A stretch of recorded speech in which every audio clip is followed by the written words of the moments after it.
גדול, אדוני הוא מלך גדול, הכל אלוהים. דידידידים.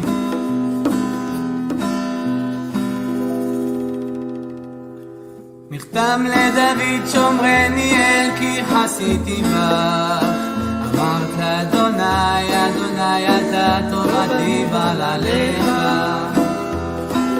קדושים אשר בארץ המה ואדירי כל חפצי בם, ירבו עצבותם אחר מהרו בלסיך נזקיהם מדם, ולשא את שמותם על שפתי, אדוני מנת חלקי וחוסי, אתה תומך בו בליך בלים נפלו לי בנעימים, אף נחלת שפרה עלי, אברך את אדוני אשר יצאני, אף לילות יסרו מחיליותיי.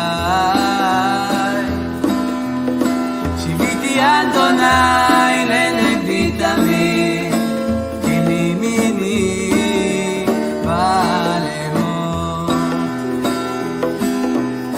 לכן שמח ליבי ויגל כבודי, בשרי ישכון לבטח, כי לא תעזוב נפשי לישון, לא תיתן חסידך לראות שחר. תודיעני אור החיים, סוד השמחות את פניך, לעמוד בימינך נצח. ודוד משכיל, אשרי נשוי פשע כסוי חטאה, אשרי אדם לא נחשוב אדוני לא עוון ואין ברוחו רמיה. כי החרשתי בנו עצמיים ושגעתי כל היום, כי יומם בלילה תכבד עלי ידיך, נפח לשדי בחרוני קיץ אלה.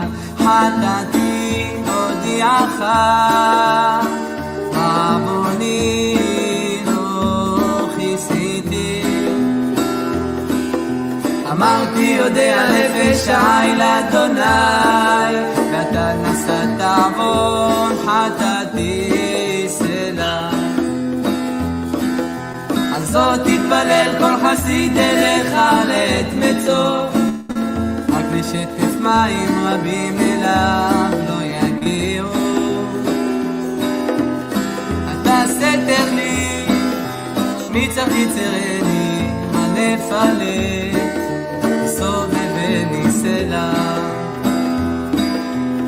אשכילך באורך בדרך זו תלך, כי עצתה לך עיני, אל תהיו כסוס כפרד אין הבין, במתק ברס אין אדיו לבלום, אבל קרוב אליך רבים החובים לרשע, והבוטח באדוני חסד יסובבנו.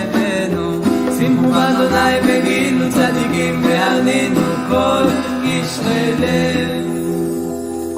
למנצח מזמור לדוד, אשרי משכיל אין דל באומרה, אמנתהו אדוני, אדוני ישמרהו ויחייהו, ואושר בארץ ועד יתנהו בנפש אוהביו. אדוני יסעדנו על ארץ, לוואי כל משכבו הפכת בכל יום. אני אמרתי אדוני חונן לי, רפא נפשי כי חטאתי לך. אויביי אומרו רע לי, מתי ימות ואבד שמו, ואם בא לראות שב ידבר, ליבו יקבצה ולא יצא לחוץ ידבר. יחד עליי תחשו כל סודאי, עליי יחשבו רע לי, דבר בליעל יצוג בו באשר שכב לא יוסיף לכבוד. גם מי שלא מי אשר בטחתי בו אוכל לחמי, הגדיל עליי עקב. ואתה אדוני חונן לי והקימני ואשלם עליהם, וזאת ידעתי כי חפצת בי, כי לא ירא אויבי עליי. ואני בתומי תמכת בי, ותציבני לפניך לעולם. ברוך אדוני אלוהי ישראל מהעולם ועד העולם, אמן ואמן. למנצח משכיל לבני קורח, כי אל תהרוג אלפים כמים. לנפשי תערוב אליך אלוהים, צמא נפשי לאלוהים נאל חי, מתי יבוא ואראה פן אלוהים. הייתה לי דמעתי לחם יומם ולילה, באמור אליי כל היום איה אלוהיך. אל אזכרה ואשפך עלי נפשי, כי אעבור בסחת אדם עד בית אלוהים בכל רינה ותודה. מון חוגג מה תשתוכחי נפשי ותהמי עלי. הוכיני לאלוהים כי עוד עודנו ישועות פניו. אלוהי עלי נפשי תשתוכח, על כן אזכוך מארץ ירדן וחרמונים מהר מצר. תהום אל תהום קורא לכל צינוריך, כל משמריך וגליך עלי עברו. יומם יצווה אדוני חסדו, ובלילה שירו עמי, תפילה לאל חיי. אומר הלל סלי, למה שכחתני, למה קודר אלך ולחצויה. ולצח בעצמותי חפרוני צורריי, ואומרם אליי כל היום איה אלוהיך. מה תשתוכחי נפשי ומה תהמי עלי. הוכיני לאלוהים כי עוד עודנו ישועות פניי ואלוהי. למנצח אל תשחט לדוד מכתם, לשלוח שאול וישמרו את הבית עמיתו. הצילני מאויביי אלוהי, ממתקוממי תשגבני. הצילני מפועל אבן, מאנשי דמים מושעני. הנה ארבו לנפשי, יגורו עלי עזים, לא פשעי ולא חטאתי אדוני.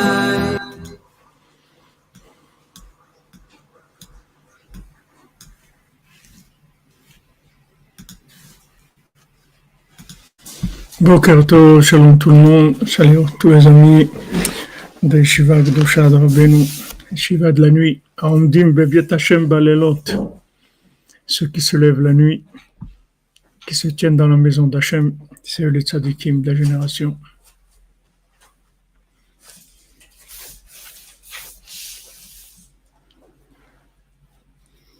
Alors, Bezrat Hashem, que des bonnes nouvelles, Refoua Shlema pour tous les malades, et les Ivogim et la Parnassa, et du Shalom Bayit, et d'Asimchat Chaim, et surtout d'avoir confiance en soi, parce que de là dépend tout. Comme on a vu, Rabbi Nathan nous a donné la clé de la Géoula. La clé de la Géoula, c'est la Amin Be'atzmo. La Amin Be'atzmo. D'être sûr qu'on est un Keli capable de recevoir la bracha d'Hashem. La bracha d'Hashem, elle est là pour chacune d'entre nous, dans tous les domaines, dans tous les objectifs qu'on s'est fixés. On peut tout réussir. Il faut juste être sûr qu'on peut recevoir la bénédiction d'Hashem.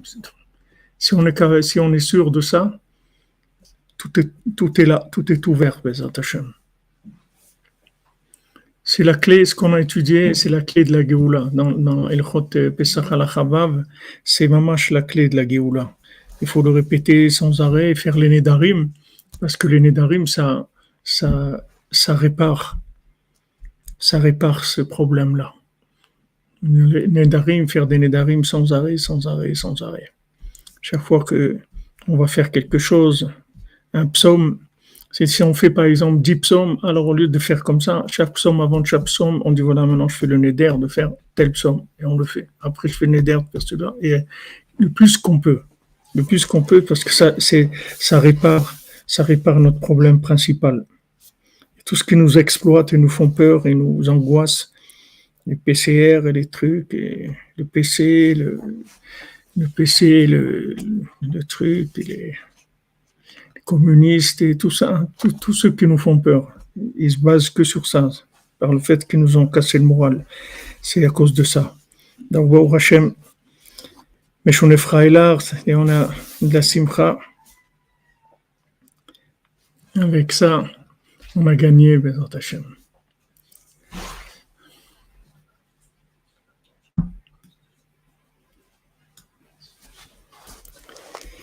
Alors, on va étudier sur la paracha de Vayetse. Vayetse Yaakov de Beersheva, Vayel Harana, que Yaakov est sorti de Beersheva. Il est allé vers la ville de Haran. Vaifga Bamakom, Vayalen Sham, Kiba Shemesh, Vaikach Meavnei Makom, Vayasem Mirashotav, Vaishkav Bamakom Haou. Donc, il s'est rencontré avec cet endroit-là. Il a dormi là-bas parce que le soleil s'est couché. Il a pris des pierres de cet endroit-là. Il a mis sous sa tête et il a dormi dans cet endroit-là. De là, on apprend Vaishkav Bamakom Haou. Entre parenthèses, on apprend d'ici que Yaakov Avinu, il a dormi cette nuit-là dans cet endroit-là. C'est pour nous apprendre que Yaakov Avinu, il n'a jamais dormi dans sa vie. C'est la seule nuit dans sa vie où il a dormi, c'est ce soir-là. Il a dormi parce qu'il devait voir toutes les deux temples et ce qui allait se passer, etc. Mais autrement, les Avot, Abraham, Yitzhak et Yaakov, ils ne dormaient jamais. Jamais de leur vie, ils ont dormi. C'est pour que vous sachiez, c'est d'autres individus, c'est des gens. Par exemple, le Rav de Tchérin, il ne dormait jamais le Shabbat. Quand il a écrit le Sefer Ikara de Shabbata, alors plus jamais de sa vie Shabbat, il a dormi. Il disait comme ça, quelqu'un, on appelle un shomer Shabbat, quelqu'un qu'on dit à quelqu'un, tu gardes Shabbat, alors il dit un gardien, il ne peut pas dormir, sinon c'est pas un gardien. S'il dort, c'est pas un shomer. Alors lui, le Rav de Tchérin, il ne dormait pas le Shabbat. Rabbeinu ne dormait jamais le Motzei Shabbat. Rabbi Nathan ne dormait jamais le jeudi soir, comme maintenant, comme ce soir. Rabbi Nathan ne dormait pas. C'était son souvenir, le jeudi soir, il ne dormait pas. Rabbeinu, c'était Motzei Shabbat. Alors, Rabbi Nathan il dit Vaivga b'makom vayalen sham ki ba shemesh. Alors, il a rencontré cet endroit-là. Notamment, il s'est cogné contre cet endroit-là, c'est-à-dire il a buté sur cet endroit-là. Merci Madame Calfon, je fais le neder d'écouter votre cours magistral, Shabbat Shalom, Raïfra, toute la cordonnée, Amen, Shabbat Shalom pour vous aussi, je fais le neder de vous dire Shabbat Shalom à tous et à toutes, alors je vous dis Shabbat Shalom. Vaivga b'makom vayel sham ki ba shemesh. Alors il a cogné sur cet endroit-là, et il a dormi là-bas parce que le soleil s'est couché. Alors ça aussi, on apprend que le soleil s'est couché, mais c'était pas le moment.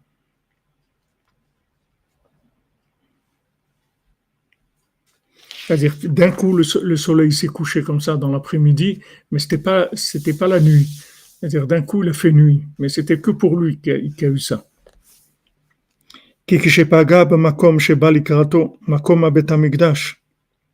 Parce que quand il a cogné sur cet endroit qui est venu à sa rencontre, Makom Bet Hamikdash, l'endroit du temple, Shua Binyan Ashlishi, Sheit Kayem.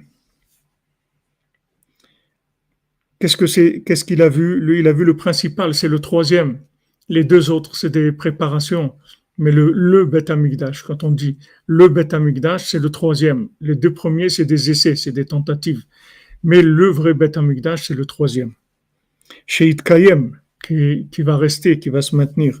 Ve'az hisig otsem merirut arichat hagalut. Et à ce moment-là, il a vu la grandeur, la force de l'amertume, de la longueur de l'exil. Il a vu comment l'exil il allait être très long et très amer.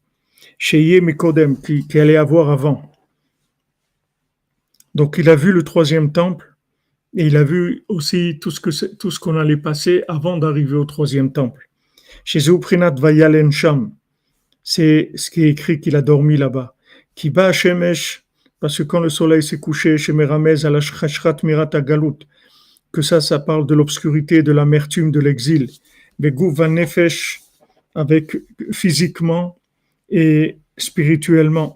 Comme chez Darshur Abtenuzal, comme ils ont dit nos sages dans la Gemara, dans le Talmud Choulin, et Rabbeinu l'amène dans l'écouté Moran, dans la Torah 79, Veaz vaikach me'avnei hamakom veyasem erashotav. Alors qu'est-ce qu'il a fait? Il a pris des pierres de cet endroit-là, il les a mises sous sa tête. Qu'est-ce que ça veut dire qu'il a pris des pierres de cet endroit-là, il a mis sous sa tête? Prinat anitzotzot vanefashot anefulim. Il a pris les étincelles et les âmes qui sont tombées. Chez Prinat tishtapechna avne kodesh berosh kol chutzot. Que ça va d'après ce qui est écrit, je crois que c'est écrit ça dans Yecheskel, que tishtapechna, elles ont été dispersées, les pierres saintes, berosh kol chutzot, dans toutes les extrêmes du monde, elles sont jetées dans toutes les extrémités du monde. Il y a des gens partout. Voilà, ici, regardez où on est là. Il y a des gens de partout. Il y a des gens de Suisse, d'Israël, de France, d'Afrique, de Canada, de partout. Parce que toutes ces âmes-là, c'est des âmes qui ont été jetées dans des endroits. Et le tzaddik, tout son travail, c'est ça, c'est que il met ces pierres-là, ces âmes, il les réunit toutes sous sa tête. C'est-à-dire qu'il a l'esprit pour réunir toutes ces âmes-là, bien qu'elles aient été dispersées aux quatre coins du monde. Vayasemera Shotav, pardon, il les a mis sous sa tête. Qu'est-ce que ça veut dire qu'il les a mis sous sa tête? Chez Elam Uksharam Bemarshavato Akdosha. Qu'est-ce qu'il a fait? Il les a mis sous sa tête, c'est-à-dire que chez Elam, il les a fait monter et il les a attachés dans sa sainte pensée. Qui kola bemarshava bareru, parce que comme le Zohar dit, tout ça se trie par la pensée. Donc qu'est-ce qu'il fait Yaakov, le tzaddik? Il prend toutes les âmes et il les attache à sa pensée. Il les attache à sa pensée. Comme Rabbeinu, il a été mitpaël de celui qui lui a fait la chaise, il a été étonné, il lui a dit, combien pendant 6 mois tu as pensé à moi 1 heure, une demi-heure tous les jours? Rabbeinu, il était étonné que quelqu'un il peut penser à Rabbeinu 1 heure par jour pendant 6 mois. Mais Rabbeinu, il pense à nous sans arrêt. Il attache le monde à sa pensée. C'est comme ça qu'il répare le monde. Il attache les gens à sa pensée. Quand quelqu'un dit j'ai une pensée pour toi, le tzaddik, il a des pensées pour toutes les âmes. Il attache toutes les âmes à sa marshava, à sa pensée. C'est comme ça qu'il les rapproche. ואז וישכב במקום ההוא שהוריד את עצמו לכל המקומות הנמוכים. C'est וישכב במקום ההוא. Quand je vous ai dit, c'est la seule nuit où il a dormi dans sa vie. Il dormait jamais. Pourquoi il a dormi? Il a dormi pour nous. Parce que s'il dort pas, s'il descend pas, où il va nous trouver? Donc il a dormi pour descendre et aller nous trouver là où on se trouve. Les varer ou la halot anefashom misham, descendre dans tous les endroits les plus bas pour trier et faire monter les âmes de là-bas. Trier, ça veut dire d'abord il nous sépare. Il nous sépare de l'inversion, c'est-à-dire il nous met d'abord à l'endroit et après il nous fait monter. D'abord, il nous fait sortir de l'inversion. Allez, lech lecha, va vers toi. Laisse tomber tout ça. Laisse tomber, ça y est. Laisse tomber les animaux, laisse tomber la télé, laisse tomber Guy Béard, laisse tomber, ça y est, laisse tomber Michel Drucker, laisse tomber, vas-y, roule, avance, sors, ça y est. Ça, c'est la première étape, le tri. À qui, comme dit, qui même me suivent, c'est-à-dire qui est-ce qui est avec qui, c'est-à-dire définis-toi, c'est tout, va vers, ça y est, commence à...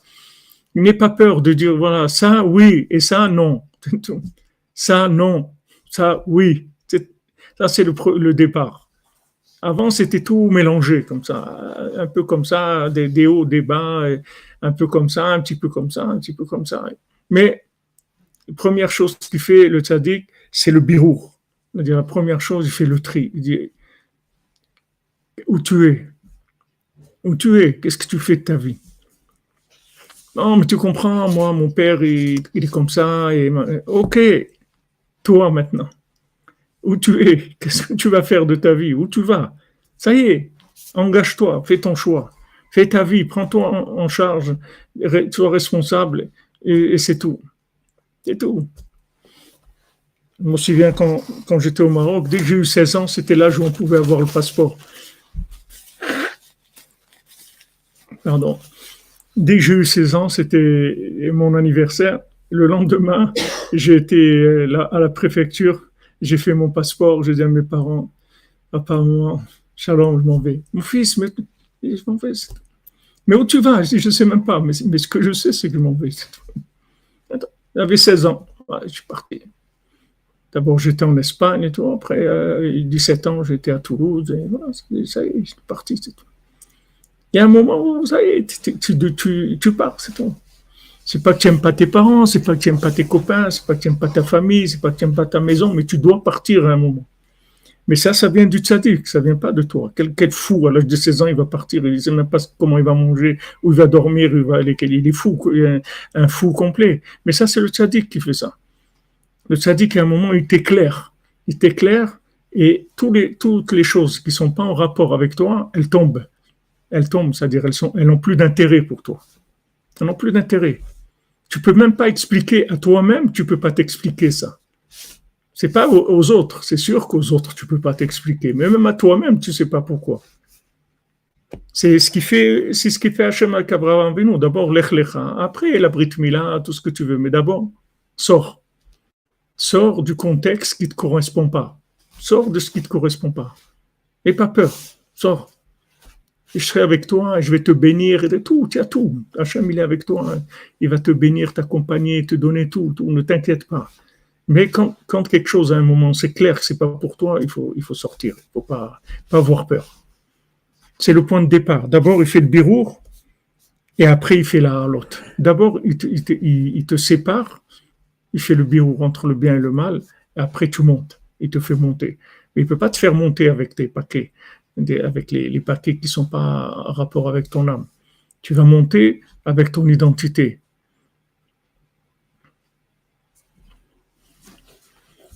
Voilà, tous les gens qui sont là aussi, c'est tout des gens ici qui ont cherché où ils sont, il faut aller, qu'est-ce que je fais ici? C'est quoi en fait? C'est quoi la vie? Je suis venu pourquoi ici? J'ai atterri pourquoi ici? On est venu faire quoi? Tous les gens, ils sont comme ça. Seulement, quand il y a une maturité, que le tzaddik qui sent que tu as un peu de pied pour courir, il t'envoie la lumière qu'il faut. C'est que la lumière qui fait les tris. Toute la vie, c'est que une lumière dans le cœur qui vient. C'est ça le progrès. À un moment, il y a une lumière qui vient dans le cœur, ça y est.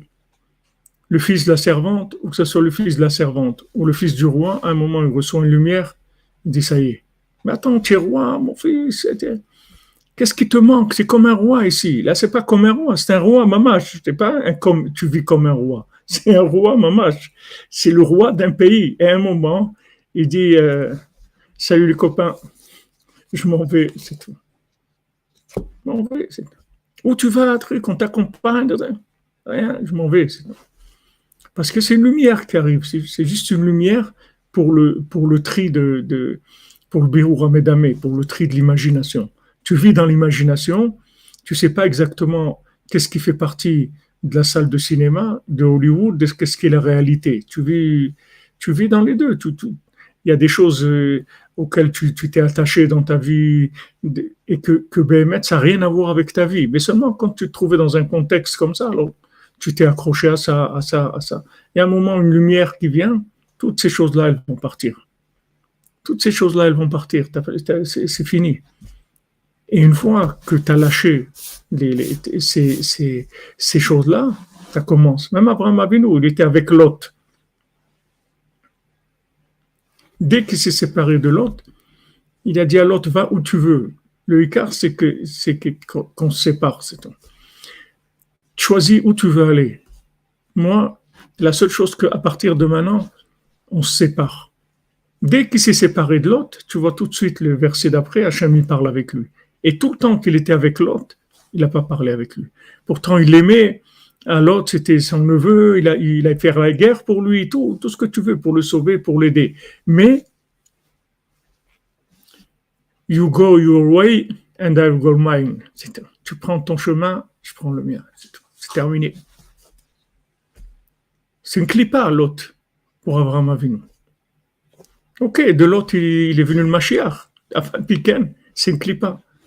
Pour Abraham, c'est une clipa. Ça ne veut pas dire que maintenant, essentiellement, c'était pas quelqu'un de très reluisant, mais disons même s'ils avaient été quelqu'un de bien, il y a bien et il y a le bien qui est en rapport avec toi. Le bien qui n'est pas en rapport avec toi, c'est pas bien pour toi. C'est bien, mais c'est pas pour toi. C'est pas bien pour toi.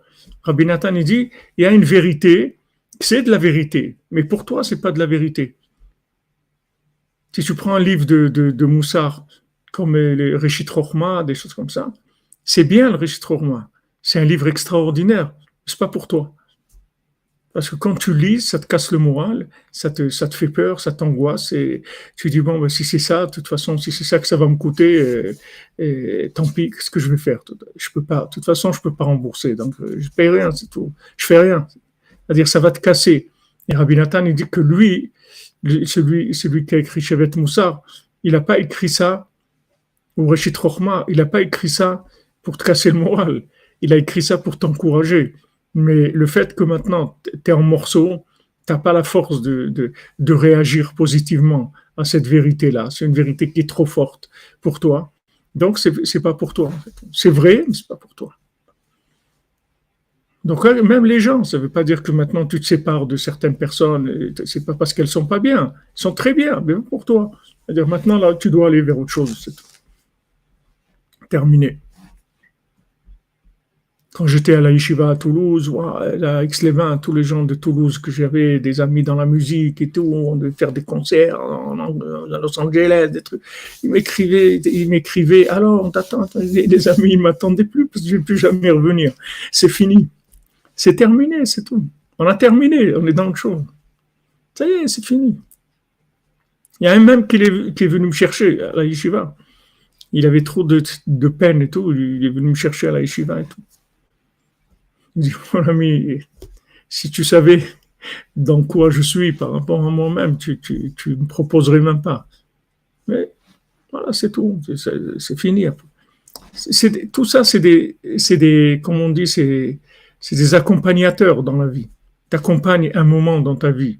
Et à un moment, après, il faut partir, c'est tout. Il y a pas... Ça, c'est le tzaddik qui envoie ça. Comment il fait ça? C'est par le fait que tu es dans sa pensée. Le fait que dans sa pensée, comme le tzaddik, il a toutes les âmes en lui. Yaakov Avinu, il avait les 12 tribus. Les 12 tribus d'Israël, elles sont dans sa tête. C'est de la semence de son cerveau à Yaakov Avinu, toutes les tribus. Donc après, toutes les tribus et tous ceux qui sont nés en Égypte et tout ce qu'il y a eu, c'est tout dans le cerveau c'est dans la tête de Yaakov. Donc, avec sa tête, il les attache. Il pense à eux, il les attache à sa pensée. Et maintenant, quand il les attache à sa pensée, il les gère au point de vue lumière. Après, tu reçois une lumière, et cette lumière, elle te permet. C'est pour ça que tout, ça dépend de l'attachement. C'est-à-dire, c'est ça qui fait l'avance dans la vie. C'est comme ça que quelqu'un avance.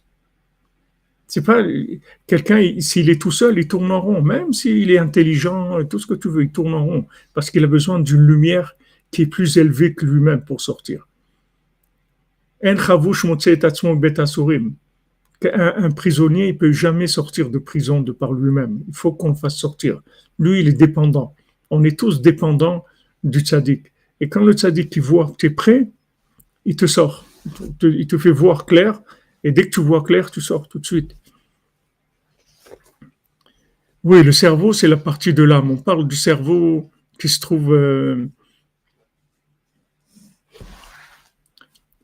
c'est le cerveau qui se trouve... c'est la partie du cerveau qui se trouve dans la frontanelle. C'est là où il y a l'âme. C'est cette partie du cerveau. C'est pas le cerveau qui gère les infos. Le cerveau qui gère les infos, c'est l'imagination. C'est pas ce qu'on appelle le cerveau. L'esprit, quand on parle du moire, il y a il y a un cerveau qui est comme une mémoire vive, c'est-à-dire quelque chose qui fait tourner les infos de ce monde. Il y a deux parties dans le cerveau. Une partie qui gère les infos de ce monde et une partie qui gère les infos de connexion avec l'âme. C'est deux parties. Il y a une partie qui vit par info de l'âme et il y a une partie qui vit en info des cinq sens. C'est-à-dire que les cinq sens, ils captent des choses, ils transmettent à cette partie-là du cerveau. Ça s'appelle l'imaginaire. L'imaginaire, c'est l'interaction entre tous les éléments qui ont été stockés par les cinq sens. Après, tu travailles avec toutes ces infos-là. Comme on dit, celui qui a été échaudé, donc il a peur de l'eau tiède, les trucs. C'est-à-dire que toutes ces infos, il y a des milliards d'infos qui sont stockées, des milliards de milliards, puisqu'on stocke des infos sans arrêt. Et c'est avec ces infos que tu vis après. Tu sais que là-bas, c'est bien, là-bas, c'est pas bien, là-bas, tu es bien reçu, là-bas, ça, ce truc-là, il t'a fait plaisir, ce truc-là, c'était ça. Après, tu vis avec ça, avec ces. Et il y a une autre partie de vivre, c'est le cerveau, la partie du cerveau qui est connectée avec l'âme. Et cette partie-là, qui est en fait l'âme, mais la partie d'en bas de l'âme, la partie du Chelek HaAsiya, du monde de l'action, qui se trouve dans la frontanelle, cette partie-là, elle est connectée comme avec un périscope à l'âme, et l'âme, elle voit des choses, et elle transmet à cette partie-là. Mais pour ça, hein, il faut que l'autre qui travaille avec l'imagination, elle se calme un peu, elle domine pas. Parce que si l'autre, elle domine, l'autre, elle peut même pas en placer une. Rien du tout. C'est même pas qu'il a une âme, comme la plupart des gens d'ailleurs. La plupart des gens, ils savent même pas qu'ils ont une âme, parce qu'ils l'ont jamais utilisée, parce qu'ils vivent avec l'imagination tout le temps. Ils sont dans des raisonnements imaginaires. Si tu te connectes avec ton âme, tu fais de bodédou, tu parles avec Hachem, tu fais des psaumes, tu prends un petit peu de recul par rapport à ce que tu fais. Juste tu sors, tu sors de la marmite dans laquelle tu évolues tout le temps. Juste tu sors un petit moment tous les jours. Dès que tu sors, tu rentres dans Shabbat, c'est-à-dire tu rentres dans Neshama Yetera, c'est-à-dire une âme supplémentaire. C'est-à-dire tu sors, tout de suite tu commences à voir clair. Pourquoi les gens ils disent la nuit porte conseil? D'après ça, c'est un truc de fou. Qu'est-ce que la nuit porte conseil? Je vais aller dormir, ça va me porter conseil. Le conseil, il faut qu'on s'assoie, qu'on fasse une réunion à 10 et que chacun il dise tous les avis qu'il a, tout ce qu'il a vu dans les livres, les trucs et tout, qu'on essaie de trouver un conseil. Qu'est-ce que ça veut dire la nuit porte conseil? Parce que tous les gens, ils savent que le conseil, il vient quand tu t'arrêtes de faire tourner la cafetière. Quand elle arrête de bouillir, c'est là où tu peux trouver le conseil. Le conseil, il vient pas de l'ébullition de ta cafetière. Dans ta cafetière, il y a des infos que tu as mis plein, mais c'est pas de là où vient le conseil. Le conseil vient de l'inspiration quand ton esprit il reçoit l'info de l'âme. C'est ce qui s'appelle dans le Lachon de Rabbi Chaim Vital, ça s'appelle Sechel Eyuni, ça s'appelle l'esprit Eyuni, c'est la partie dans ton esprit qui est connectée à l'âme. C'est par rapport à ce qu'il y a. Vous dites, il y a trois cerveaux. Oui, c'est vrai que vous avez raison. qu'il y a trois cerveaux. C'est-à-dire que le cerveau dont je parle, qui est imaginaire, il a deux parties, droite et gauche. Il est en deux morceaux, si vous voulez. Mais c'est le même, c'est-à-dire il fonctionne de la même manière, par stockage d'informations.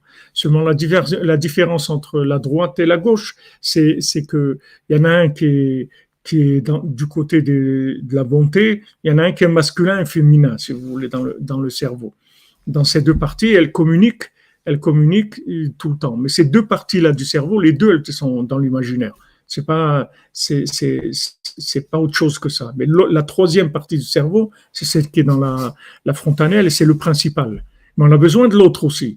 Parce que si quelqu'un, il a que celui-là, il peut rien faire dans le monde. Parce que tout le monde de l'action, de tout ce que tu vas faire et tout, c'est les deux lobes qui sont à l'arrière. C'est eux qui permettent de fonctionner. Mais l'info, il faut la recevoir de l'âme, pas de l'imagination. Donc le ce qu'il fait, c'est d'abord le birour. Tu fais le tri. Tu dis, mon ami, le moment est arrivé, il faut y aller.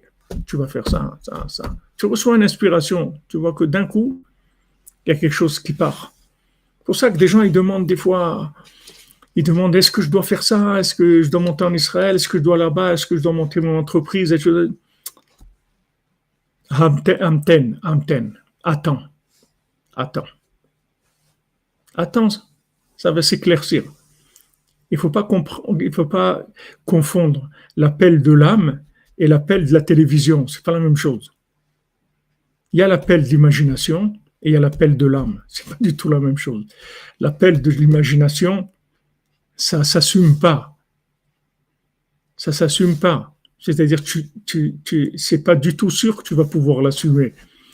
C'est comme si tu as vu un film et maintenant, voilà, ça te plaît. Tu as vu un truc, comment ils vivent à Hawaï, tout ça. Tu dis, waouh, c'est super, je vais aller là-bas. C'est tout. Ok. Ça veut pas dire que c'est là-bas que tu dois aller. Ça veut pas dire que tu vas pouvoir vivre là-bas. Il y a l'appel de l'imaginaire, et de l'émotionnel imaginaire, et il y a l'appel de l'âme. C'est pas du tout la même chose. L'appel de l'âme, c'est ça, c'est Yaakov qui te fait la différence. Il te fait le birour. C'est lui qui te fait le birour. C'est pour ça que je vous dis, il faut attendre. Il faut attendre. Il faut pas se précipiter. Parce que dans l'attente, l'appel de l'émission télévisée, il va tomber. Parce que l'émission télévisée est obligée de faire une nouvelle tous les jours. Il ne peut pas sortir la télévision. Il ne va pas sortir le discours de Macron quand il était en train d'essayer d'être président, maintenant, aujourd'hui. Ça ne va pas marcher. Parce que c'est quelque chose qui est lié avec le temps. C'est ça qui est extraordinaire. Tu attends, ça s'en va. Et si ça persiste, ça veut dire que c'est ça. Même les rêves, c'est comme ça. Quand tu rêves et le rêve, il persiste, ça veut dire qu'il est vrai. Il te travaille, tu n'arrives pas à te séparer, c'est un vrai rêve. En tout cas, il y a une partie dedans qui est vraie. Tandis que la plupart des rêves, quand tu te réveilles, tu les as oubliés. On rêve tous, on fait des dizaines de rêves toutes les nuits, mais on oublie les rêves. Et il y a des rêves que tu rêves, mais ils te touchent pas. Tu vois Paro, quand il rêve, c'est comme la cloche, c'est-à-dire tac, tac, tac, tac, ça, sans arrêt, sans arrêt, sans arrêt. C'est pour ça qu'il cherchait une solution. Parce que ça le travaille. Donc ça, c'est quelque chose qui, bon, on est protégé avec ça. Juste attends, c'est tout. Tu as un projet, attends. Moi, tout, je fais comme ça. Tout ce qu'on me propose, voilà, on veut faire ça. C'est très beau, c'est magnifique, mais on va attendre. Comme dit mon ami Jacob Saada, il y a urgence d'attendre. C'est très urgent d'attendre. Les gens, ils se fréquentent. Un jeune homme, une jeune fille, ils ne savent pas. Attends, continue. Fais un rendez-vous, 2, 3, 4, 5. Tu vas voir qu'à un moment, ça va être dans un sens ou dans un autre. Parce que c'est ça qui est extraordinaire. L'imagination, elle est liée avec le temps. C'est ça qui est merveilleux. C'est merveilleux. Waouh, si tu n'es pas lié avec le temps, on serait mort. On serait mort. Mais c'est extraordinaire, c'est lié avec le temps. Même le Yetzirah, si tu étais patient, jamais tu ferais une avéra dans ta vie. Rabbeinu dit que toutes les avérotes sont liées avec le temps. Dis à quelqu'un, attends, terminé. Tu vois, même pour manger, des fois tu rentres, tu as faim et tout, tu as quelque chose à manger, non, il faut préparer. Après, tu dis, bon, ça y est, j'ai plus faim. Mais quoi, tu avais faim ou pas? C'est pas que tu as faim, c'est que tu crois que tu as faim. Mais tu n'as pas faim, Béhémet. Le Rambam, il dit, il faut manger que quand tu as faim, Béhémet, faim. C'est-à-dire que pas quand tu as envie de manger, quand tu as faim. Envie de manger et faim, c'est pas la même chose. La faim, c'est l'aiguille du compteur du réservoir d'essence qui est en train de descendre dans le rouge. Donc, il te dit, il faut aller à la station. Ça, c'est la faim. Mais quand tu as envie de manger, c'est que le réservoir, il est plein, mais tu as envie de t'arrêter dans une station pour boire un café ou acheter des trucs, des clopes ou n'importe quoi. C'est autre chose. C'est un autre monde. Donc ça, c'est extraordinaire. Quand tu sais pas, tu attends. Et la prière, c'est une notion d'attente. C'est-à-dire, quand tu pries, ça veut dire que tu t'engages pas, tu mets pas les mains. Tu attends, c'est tout. Non, mais il faut se décider et tout. Je peux pas me décider pour l'instant. Il faut que je vois clair. Et j'attends. Si tu as un doute, attends. Le temps, il va te sortir du doute. Tu vas avoir des certitudes après. Après, tu vas être clair, sûr. Je dis aux gens qui se marient, ne vous mariez pas si vous n'êtes pas bien dans votre cœur, que vous n'êtes pas sûr. Attendez un petit peu. Même si c'est vrai, c'est cette personne. Mais il ne faut pas aller se marier si on n'a pas le cœur chalem. Soit on est quelqu'un qui a un niveau, on est capable d'un bitoul, on dit Hachem il l'a envoyé, c'est ça, c'est bon, 100%, j'ai aucune question.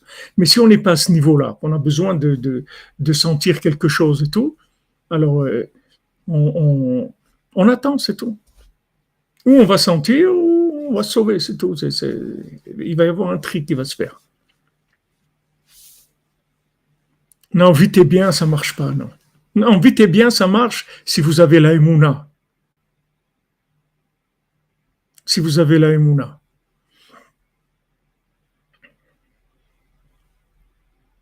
Exactement, Madame Benana, tout à fait. Oui, exactement, Madame Calfon. Comme je dis, Yaakov, en fait, c'est le filtre de l'âme. C'est comme le foie de Esav qui te pousse à consommer. Yaakov, il te fait voir clair. C'est pour ça qu'on évite les mains, c'est-à-dire dans tout. Les mains, la précipitation, c'est les mains. Tu vois, quand quelqu'un veut prendre et tout, on dit enlève tes mains. Ne mets pas les mains. Attends, c'est tout, attends. Et si on attendait, Rabbeinu dit, tu fais aucune avéra dans ta vie. C'est pas que tu dis au Tzahara, tu lui dis pas que tu veux pas faire. Tu dis, ok, je vais faire, mais pas maintenant. Tu vas voir que dès que tu dis pas maintenant, ça s'en va. Tu vas plus le faire. Toutes les bêtises, elles viennent que de la précipitation, c'est tout. Ah ouais, tu vois en RS quand tu veux un truc. Tu dis tout de suite, il faut signer parce qu'il y a 10 clients et tout. Je dirais, moi, tu me dis ça, je rajoute encore, normalement, je t'aurais donné une réponse demain. Mais le fait que tu m'as dit qu'il y a 10 clients et que si je ne me décide pas tout de suite, je ne vais pas l'avoir, je vais prendre 10 jours maintenant, pas un, 10. Parce que si c'est à moi, sache-le que personne ne va le toucher. Personne. Personne. Voilà, quelqu'un qui est ici, il voulait louer une maison à Yerushalayim, il habitait à Tel Aviv. Il avait une proposition, une maison qui lui plaisait et tout, mais le gars, il voulait un loyer très élevé, trop élevé pour lui en tout cas. Donc il m'a dit, je ne sais pas quoi faire. Je lui ai dit, regarde, elle t'a plu la maison. Si c'est pour toi, propose-lui ce que toi, tu peux payer. Il dit, regarde, moi je veux cette maison, elle me plaît, voilà ce que je peux payer. Bien sûr, il n'a pas dit 10 centimes par mois. Il a dit quelque chose de normal, mais moins que ce que l'autre a demandé. Je lui ai dit, si c'est pour toi, tu verras que personne ne va la prendre. Et ce qui s'est passé, il a attendu 1 mois, 2 mois, le gars il a appelé, il a dit bon, en fin de compte j'ai réfléchi, tout ça, c'est bon, le prix que tu as proposé, ça m'intéresse, vas-y. Et tout dans la vie c'est comme ça. La Gemara elle dit personne ne peut te prendre ce qui est à toi. Ne te précipite pas, c'est déjà à toi. C'est pas quand tu vas l'acquérir, avant que Bichlal tu le vois, c'est à toi déjà. Seulement dans la précipitation, les gens ils se laissent avoir par la précipitation de Esav. Tu comprends? Il leur fait dans le chapeau, il fait sortir un lapin de là, un truc et tout, et il croit que c'est vrai. Alors que c'est tout du trucage, ça va très vite, c'est tout. Mais c'est pas vrai. Mais ça, c'est extraordinaire. Rabbeinu donne ce conseil-là du temps, c'est quelque chose d'extraordinaire. Quand tu n'arrives pas à voir clair, tu dis attends. Ce que vous dites, on voit un peu à Shabbat, parce que l'urgence, elle se transmet. Et Yaakov, finalement, par rapport à ça, il met un stop d'attendre, comme si la contamination, elle ne peut pas arriver chez soi. Exactement. Donc la savlanout, c'est plus qu'un concept, c'est un bouclier. C'est une méthode, ouais. C'est une méthode pour la réussite dans la vie. C'est l'opposé de Esav. Esav, il te dit, si tu fais pas vite, tu vas pas l'avoir. Le truc, Amazon, tu commandes, on vous livre dans 2 heures, on vous livre dans 4 heures. Si vous commandez tout de suite, dans 2 heures, vous l'avez à la maison. C'est faire dans 2 heures. Je n'ai pas besoin dans 2 heures. Non, mais tout ça, c'est du lavage de cerveau. Si vous commandez dans une demi-heure, vous le recevez dans 2 heures. Vous commandez dans 3 heures, vous le recevez dans moins de 24 heures.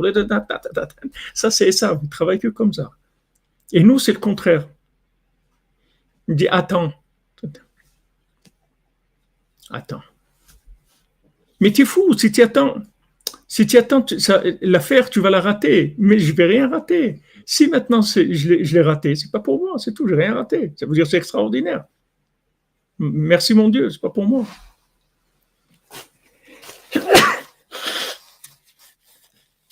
Pardon. Prendre les temps libres, imaginer les mitzvot, il y a une mitzvah, faut la faire un peu. Les mitzvot, oui, quand tu as une mitzvah, parce que les mitzvot, c'est le contraire. C'est-à-dire, les mitzvot, c'est la connexion. Quand tu reçois, quand le tam, on vient le chercher, le roi, il vient le chercher, il dit pas, attends, je vais voir, je vais parler avec ma femme, parce qu'on a prévu d'aller en vacances en Côte d'Azur, tout ça, je sais pas ce qu'elle va dire. Bon, je vous donne la réponse, pas du tout. Allez, je viens tout de suite. Tout de suite. Les mitzvot, c'est tout de suite, parce que c'est un appel de l'autre monde. C'est pas de ce monde. Ce qu'on parle dans l'attente, c'est des tris de ce monde. Maintenant, si tu as un niveau d'émouna très fort, même dans ce monde, tu peux faire tout de suite. Parce que tu agis pas par tri, tu agis par émouna. Tu fais pas de tri. Ça vient, tu prends, c'est tout. Tu te poses pas de questions. On m'a proposé un travail, oui, c'est tout. Parce que je fonctionne avec une émouna, mais c'est un degré d'émouna. Il faut pas faire semblant. C'est-à-dire, si tu as cette foi-là, tu peux t'engager tout de suite, il n'y a pas de problème. Mais tu verras des gens, tu vas voir, ils s'engagent tout de suite sur certaines choses, et quand ça devient des choses qui sont sensibles pour eux, alors là, tu vas voir qu'ils commencent à paniquer. Ils disent non, il faut que je vois, je vais demander, je vais m'enseigner, j'ai des trucs, etc. Tu vois qu'ils n'ont pas la réaction, ils réagissent pas tout de suite. Donc ça, c'est un degré d'émouna. Quelqu'un qui a la émouna, qui prend tout comme venant d'Hachem Mamash, il n'a pas de raison d'attendre. Ça vient d'Hachem, c'est tout. Puisque je sais Hachem, alors on y va, c'est tout. Et quand c'est clair, et je vous ai dit, même pour Rivka, Lavan, il a dit, qu'est-ce qu'on peut dire avec l'histoire, comment elle s'est déroulée? Il n'y a personne qui peut parler. C'est ainsi pour Emmassiot, c'est une révélation. Tellement de miracles que tu viens à cet endroit-là et que c'est elle qui te parle et que c'est-à-dire tu avais écrit le scénario de ce que Hachem il doit faire pour te montrer que c'est elle, et Hachem, il a suivi ton scénario. Donc, qu'est-ce qu'on va dire? Et même dans le scénario, il lui a changé parce qu'il avait peur qu'il dise celui-là, il lui a donné les bijoux avant, ça veut dire que c'est un rigolo. Comment il savait que c'était elle et tout? Mais lui, il savait parce que il était sûr, pas de lui, il était sûr de Avraham Avinu. Il n'avait aucun doute à cause d'Avraham Avinu, c'est grâce à Avraham Avinu. Parce que comme on voit ici, comme il était dans le cerveau d'Avraham Avinu, il était complètement drivé dans sa vie, il n'avait aucun doute sur rien de ce qu'il faisait. Si tu arrives à être cachour, attaché avec le tzaddik, tu n'as aucun doute dans ce que tu fais. Aucun doute, tu fais, c'est tout, tu avances, c'est tout, tu avances. Et la Torah d'Eliezer, elle l'éclairait sur son chemin, c'est pour ça qu'il était investi dans sa mission. Ouais. Parce que c'est la Torah d'Abraham qui lui a transmis, mais ce n'était pas une connaissance, c'était une lumière qui le... Oui. À chaque fois qu'il lui arrivait un truc, il était comme un gosse, parce qu'il voit le scénario, comme vous dites. Oui, mais ça vient du souffle d'Abraham Avinu, ça vient de la connexion avec Abraham Avinu.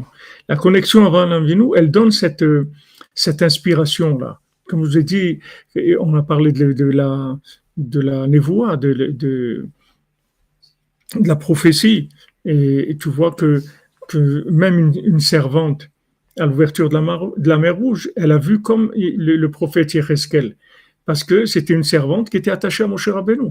Donc elle a eu de la prophétie, mais ça venait de Moshe Rabbeinu. Donc maintenant Eliezer, il est tranquille, il a le GPS intégré, c'est-à-dire il a la voiture Google, il s'assoit dans la voiture, il lit son bouquin et il écoute de la musique, il s'occupe de rien. À un moment, on lui dit vous êtes arrivé, il descend, c'est tout. Il regarde pas ni les feux, ni les trucs, il regarde rien du tout, il y va, c'est tout, il est drivé complètement. Ça vient de l'être kashrut au tzaddik. Plus tu es mekouchar au tzaddik, plus tu vis comme ça. Moins tu es mekouchar au tzaddik, plus tu dois utiliser ton système de binaire, ton système de traitement de l'info, et là, là tu peux partir complètement dans un platane. Mais ce qu'il faut faire, quand tu vis comme ça, au moins attendre. Tu attends. Tu ne fais les choses que quand, dans ton cœur, tu es sûr que c'est ça. Sinon, tu ne fais pas. Tu ne vas rien perdre. Si c'est pour toi, la chose, elle revient.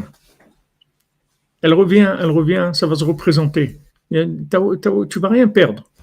Parce que c'est tout des réparations d'âme. C'est pas des choix qui sont comme ça aléatoires. Ce sont des choix d'âme.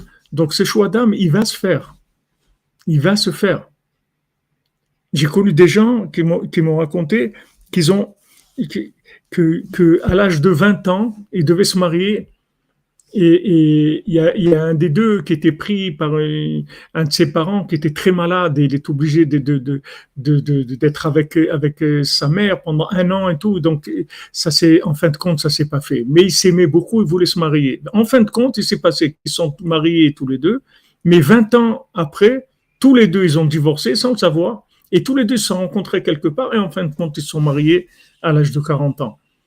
Après avoir fait une vie une vie intermédiaire, en fait, des stations intermédiaires. Alors que si, sur le moment, ils s'étaient concertés, ils avaient attendu, c'était 1 an qu'il fallait attendre. Ils auraient attendu 1 an. Voilà, ils auraient fait tout. Ils ont pas, un des deux ne pouvait pas attendre. Je peux pas t'attendre. Tu es là, t'occuper de ta mère. Et je m'en vais, c'est tout. Et comme ça, chacun a fait sa vie. Et après, ils ont quand même. Il y a pas. C'est des âmes. C'est pas des choix qui sont comme ça. Bon, c'est pas grave. J'ai acheté ça au lieu d'acheter ça. Non. Chaque chose. Comme des aimants. Voilà. C'est des choses qui sont liées. Qui sont vraiment liées profondément. Après, dans ce monde, ça se manifeste de là à de là, mais c'est profondément lié.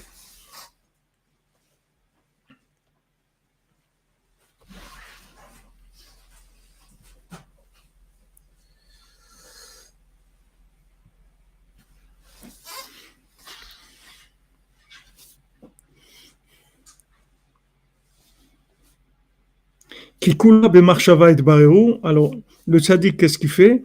Il descend au Ridetatzmo, l'école à Mekomotan Mouchim. Il descend dans tous les endroits les plus bas. Donc, ne crois pas qu'il y a un endroit où le tzaddik ne peut pas arriver. C'est-à-dire, tous les endroits les plus bas, le tzaddik, il arrive. Comme maintenant, il va y avoir avec la lumière de Hanouka, elle va arriver, Bezat Hashem, une bougie, après 2, 3, 4, 5, jusqu'à la 8e dimension, jusqu'à l'infini.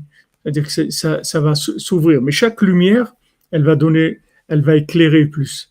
C'est pour ça qu'on appelle ça Chinuch, Hanouka, éducation, parce que qu'est-ce que c'est éduquer? C'est quelqu'un qui est éduqué, c'est quelqu'un qui sait se comporter dans le rapport avec les gens, les choses. Il sait comment le rapport qu'il faut avoir avec les éléments. Donc chaque soir de Hanouka, on va recevoir, Bezat Hashem, une lumière qui va nous permettre de faire des choix, des tris. Ça oui, ça non. Ça oui, ça non. Et de plus en plus raffinés. De plus en plus, les tris sont de plus en plus précis et raffinés. Et après, c'est extraordinaire parce que après, tu acquiers des critères de choix qui vont te permettre de fonctionner toute ta vie. Tu vas avoir des critères que ça, telle chose, c'est pas pour toi. Et ça, c'est toute ta vie, ça y est, c'est réglé. Tout ce qu'on va te proposer où il y a ça, tu vas pas le prendre. C'est fini, c'est réglé pour la vie. Il y a des éclaircissements que le tzaddik qui te donne, que c'est réglé. Même si les gens ils te disent, mais pourquoi tu fais pas ça? Pourquoi tu fais pas comme tout le monde et tout? Tu sais que c'est pas pour toi. Tu n'as aucun doute sur ça. Il y a des éclaircissements qui se font pour toute la vie. Et donc c'est pour ça qu'on a besoin, à Hanouka, on a besoin de la lumière de Hanouka. On a besoin, dans la galoute où on est, on a besoin de cette lumière-là. Parce que, Béhémet, on ne sait pas quoi faire. On se trouve dans des situations qui nous dépassent complètement. Qu'est-ce qu'on va faire? Il y a des situations qui te dépassent, tu ne peux rien faire. Tu es tout petit à côté de cette situation-là. Qu'est-ce que tu vas faire? Tu ne peux rien faire. Alors, qu'est-ce que tu fais? Tu reçois la lumière. Le tzaddik qui descend dans les endroits les plus bas, comme la lumière de Hanouka, elle va descendre par terre, mamash au niveau du sol, alors que jamais elle descend là-bas. Mais là, elle va descendre dans des endroits très très bas. Les varères, Donc là-bas, c'est pour t'éclairer, que tu fasses le tri et après tu montes. Une fois que tu as fait tes bons choix, à ce moment-là, tu peux commencer à monter. À ce moment-là, après, il rêve et il voit une échelle qui est posée à même le sol et l'extrémité, elle est dans le ciel. Chez Adam, une personne, elle doit avancer d'un échelon à un autre, comme dans une échelle. Il faut avancer par échelon.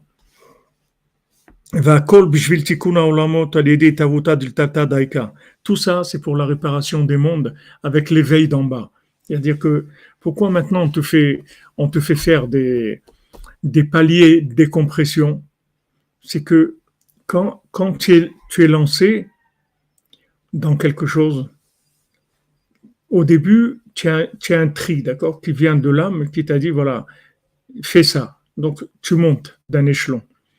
Quand tu montes d'un échelon, il y a l'habitude qui vient, c'est-à-dire que tu commences à rentrer, ces infos, elles rentrent dans ton imagination. Une fois que maintenant tu as fait ton choix, tu commences à vivre la chose, elle commence à rentrer dans l'imagination. Maintenant, quand elle rentre dans l'imagination, tu ne vas pas pouvoir passer à l'échelon supérieur parce que tu vas gérer ça avec l'imagination. Donc, pour que tu puisses gérer la chose par un appel de nouveau qui va te permettre d'avancer dans quelque chose de vraiment qui est un nouveau pas dans la vie, il faut que tu te débarrasses de l'imagination. Pour te débarrasser de l'imagination, il y a une cassure qui vient, c'est-à-dire il y a une descente. Tu vas descendre. Quand tu descends, l'imagination, elle est fracassée complètement. L'imagination, c'est Hollywood. Dans bidonville, il n'y a pas d'imagination. Là-bas, c'est la pauvreté, c'est la mendicité, ces trucs. Il n'y a aucune imagination là-bas. L'imagination, c'est Hollywood. Mais quand tu descends, l'imaginaire, il s'en va complètement. Tu vois bien les gens qui ont des épreuves dans leur vie, que Chazvi Shalom, il arrive des problèmes, vraiment des choses importantes. C'est fini l'imagination. Il n'y a plus d'imagination. Ils sont, comme on dit, ils sont confrontés à la triste réalité. Mais c'est pas une triste réalité. C'est qu'en fait, il est obligé de passer par là pour nettoyer l'imagination pour qu'il puisse avancer. Sinon, il ne va pas avancer. Il va tourner en rond dans l'endroit où il est. Il va pas pouvoir avancer. Et même si on lui propose quelque chose, ça va tourner dans l'imaginaire avec tout ce qu'il a. Donc, il est obligé de passer par là. C'est pour ça qu'on monte et on descend. On monte et on descend. Parce que dès que tu montes, tu vas t'habituer à vivre dans ce niveau-là. Quelqu'un, il est marié, Baruch Hashem, il vit en Eretz Israël, il a une parnassa, il est en bonne santé, les trucs. Tout ça, c'est extraordinaire. Mais ça se récupère par l'imagination. C'est-à-dire que après, tu vis ça, mais comme de l'imagination. Tu ne le vis plus avec la vitalité que tu avais au début, quand tu as commencé à faire la chose. Donc maintenant, pour de redonner un coup de manivelle, c'est-à-dire pour pouvoir avancer, tu es obligé de descendre. Quand tu descends, il y a l'extinction des feux, l'imagination, elle disparaît. Et à ce moment-là, tu es prêt à franchir un nouvel échelon. Sinon, la montée, après, elle est que imaginaire. Il y a rien. S'il y a une montée, elle est que imaginaire. Parce que ça revient après. Il faut pas croire que parce que maintenant tu as réglé une fois le problème, que tu as avancé avec de la vérité, ne crois pas qu'après tu es libéré, que ça y est, si tu vas vivre que comme ça. Non, à chaque fois que tu avances, Rabbeinu dit, tu t'installes, l'imaginaire, il récupère les éléments parce que tu t'es installé.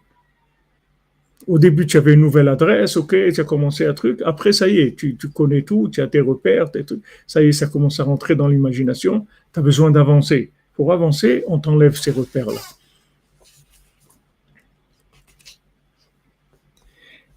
Donc ça s'appelle Itaruta Diltata, l'éveil d'en bas. C'est-à-dire l'éveil d'en bas, c'est la recherche pour passer à une nouvelle étape. Mais pour que tu aies une recherche, pour passer à une nouvelle étape, tu es obligé de passer par là. Comme le fils, le second du roi, quand il va chercher la princesse, il faut qu'il passe par ces étapes-là qu'elle lui a dit d'abord qu'il la trouve dans le palais du Lotov, après elle lui dit de pas manger, il mange, après elle lui dit de pas boire, il boit, il se saoule et il tombe, il dort 70 ans et quand il passe tout ça, après il va la chercher à l'endroit véritable où elle se trouve.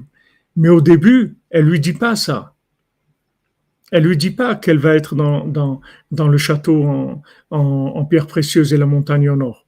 Au début, elle lui dit juste, voilà, maintenant tu es arrivé, tu m'as trouvé, mais sache que tu m'as trouvé dans le loto. C'est-à-dire là où tu me vois, c'est pas moi. C'est l'imagination de moi. Mais c'est pas moi. Moi, tu me connais pas.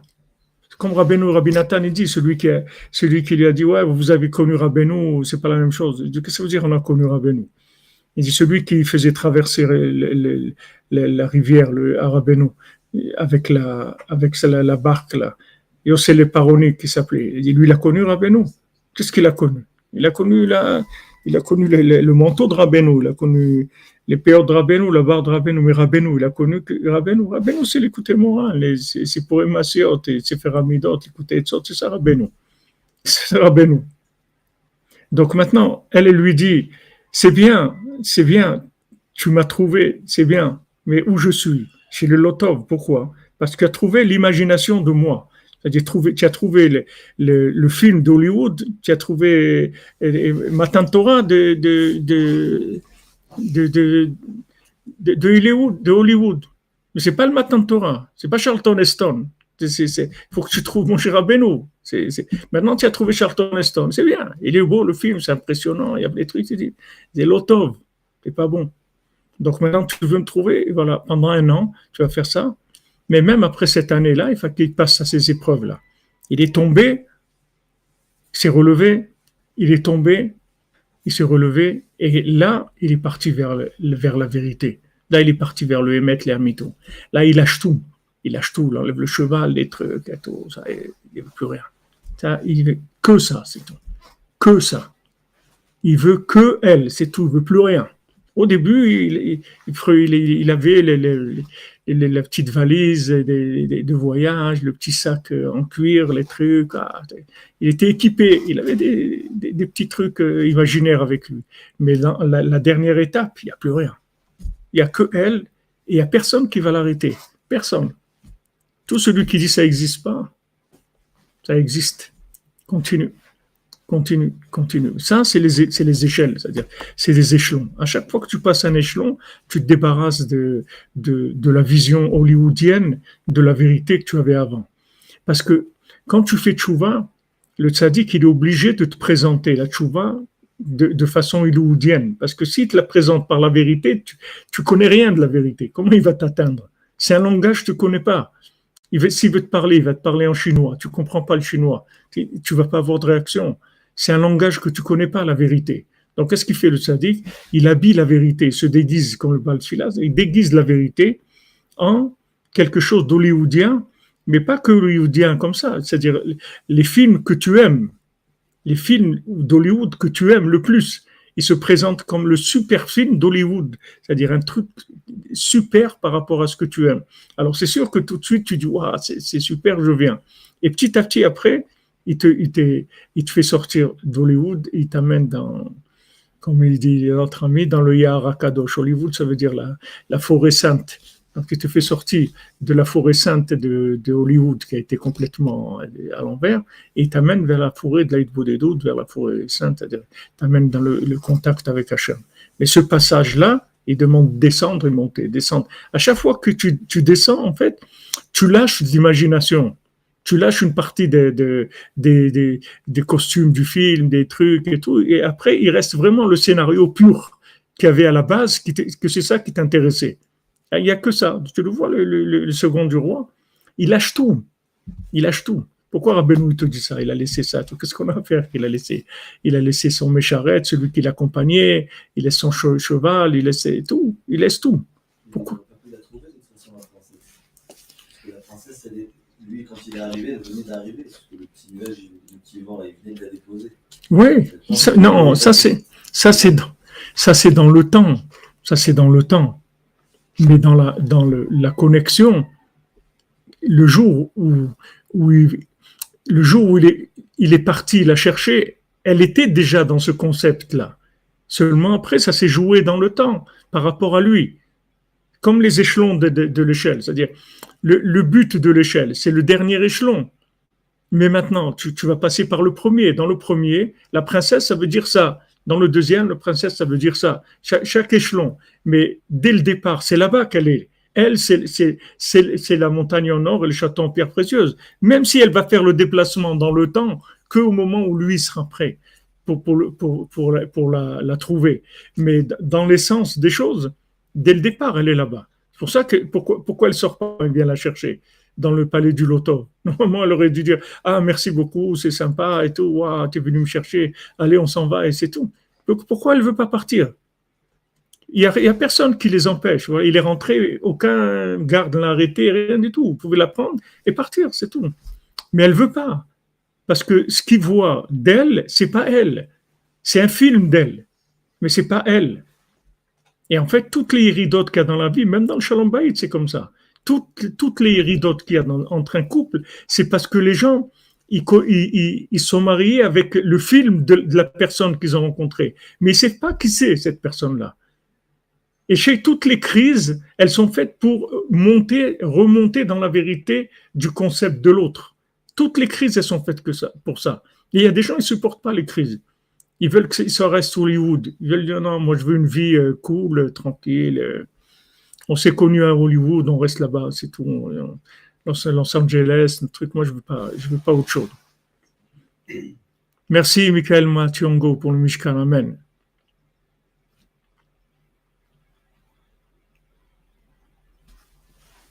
Je ne sais pas où vous êtes, je veux parler des médicaments, de psychiatrie. Enfin, vous êtes dans un autre.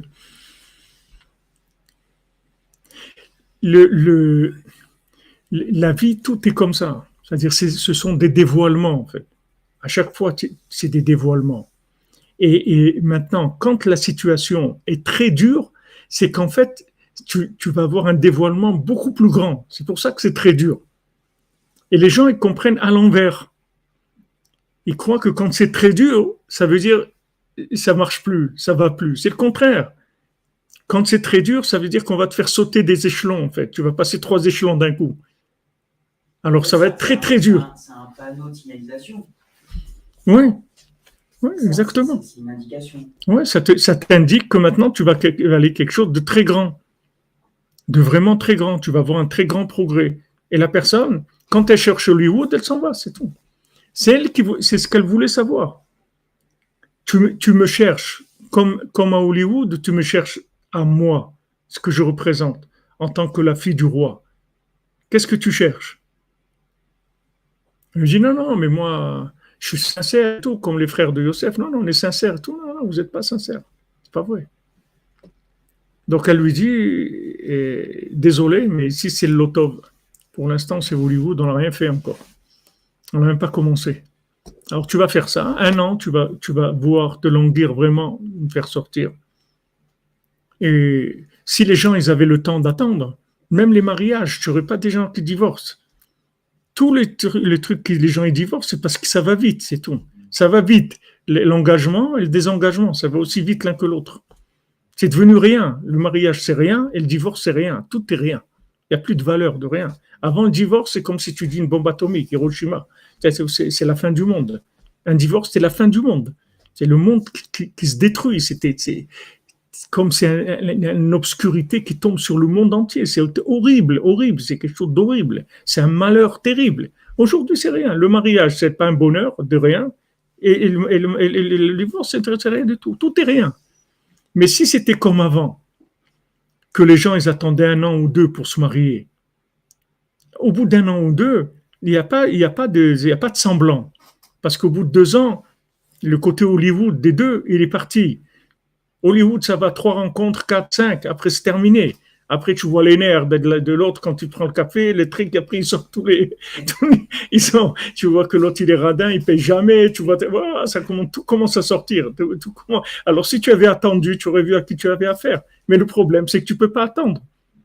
Le problème, c'est que quelqu'un, tu lui dis, attends 2 ans pour te marier, il dit, je me marie pas, c'est tout. Comme je vous ai dit, elle ne pouvait pas l'attendre. Il a attendu, en fait, et au lieu d'attendre 1 an, il a attendu 20 ans. Et en attendant, il a fait une autre vie et truc. Bon, tout après, ça se récupère. Hachem récupère tout. Tout est recyclé. Mais, à Falpikan, il y avait cette semaine quelqu'un ici, il m'a dit qu'il était le neveu de quelqu'un d'Aix-les-Bains que je connais. Un ami d'Aix-les-Bains de longue date, qui habite toujours à Aix-les-Bains. Et lui, je me souviens que quand il s'est marié, c'est des gens de mon âge, quand il s'est marié, il s'était d'abord fiancé, il devait aller à l'armée. Il devait aller à l'armée. Donc, il avait rencontré une jeune fille du séminaire d'Aix-les-Bains et il devait aller à l'armée. Mais Raphaël, il les a obligés à se fiancer avant qu'ils partent à l'armée. Il s'est fiancé, après il est parti à l'armée. Et bien sûr, quand il venait, il se voyait, il s'écrivait, etc. Et cette année-là, si tu veux, elle a permis de renforcer leur certitude, tu vois, qu'après, quand ils se marient, ils partent avec du vouloir, c'est-à-dire qu'il y a une certitude intérieure, il y a un engagement. Il y a un pré-engagement, avant l'engagement. Il y a un pré-engagement. L'engagement lui-même, c'est rien du tout. Ce qui compte, c'est le pré-engagement. C'est pas l'engagement. L'engagement, c'est une formalité, c'est tout. Comme on dit que la préparation d'une mitzvah, c'est plus grand que la mitzvah elle-même. Comment tu prépares la mitzvah, c'est plus grand que la mitzvah. Pourquoi le Shabbat, on doit préparer et tout? Parce que tu peux pas rentrer dans Shabbat si tu prépares pas. Si tu te prépares pas, tu rentres pas dans le Shabbat. Tu vas pas sentir le Shabbat. Les gens, ils veulent acheter tout le Shabbat, le manger tout prêt, les trucs tout prêts, aller dans un hôtel et tout est prêt, dire rien. Mais tu vas pas sentir le Shabbat. Parce que le Shabbat, il veut que tu le veuilles. Rabbeinu dit, vaille Shabbat, vaille nafash. Qu'est-ce que c'est vaille? Ouah, l'âme. Ouah, l'âme, s'il te plaît, l'âme, où tu es. C'est ça, vaille nafash. On a envie de l'âme. Boïkala, viens, on veut l'âme. C'est ça qui fait le Shabbat. C'est que tu le veux. Mais si tu veux pas le Shabbat, on te dit, depuis Motzi Shabbat, commence déjà à faire des achats pour Shabbat. Pour que tu montres que tu le veux. Maintenant, si tu vas acheter tout 1 heure avant le Shabbat, et tout près, les catering, les attaques, tac, tu vas voir la tête ce que tu investis, c'est la tête qui va voir le Shabbat, tu comprends? Tout est comme ça. Et malheureusement, on est dans une galoute où Esav, il a détruit tout ce qui est humain, toutes les valeurs, tout. Les gens, ils se marient sans préparation. Et bien sûr, ils divorcent sans préparation. C'est rien du tout pour les gens qui divorcent. Tu parles avec des gens, ça fait 3 fois qu'ils se marient, 4 fois, et tout, ils n'ont pas de problème. Parce que tout se fait vite. Tout est vite. Donc, en fait, rien n'a été vraiment voulu. C'est tout des films. Donc, tu changes, tu es Netflix, tu as la série comme ça, maintenant tu changes, tu n'as plus là, que tu veux, aventure, allez, tac. C'est des films, c'est tout. Il a vécu un mariage, c'est un film. Maintenant, c'est un autre film. Ah ouais, c'est un autre film. Il n'y a rien. Ils n'assument rien, les gens.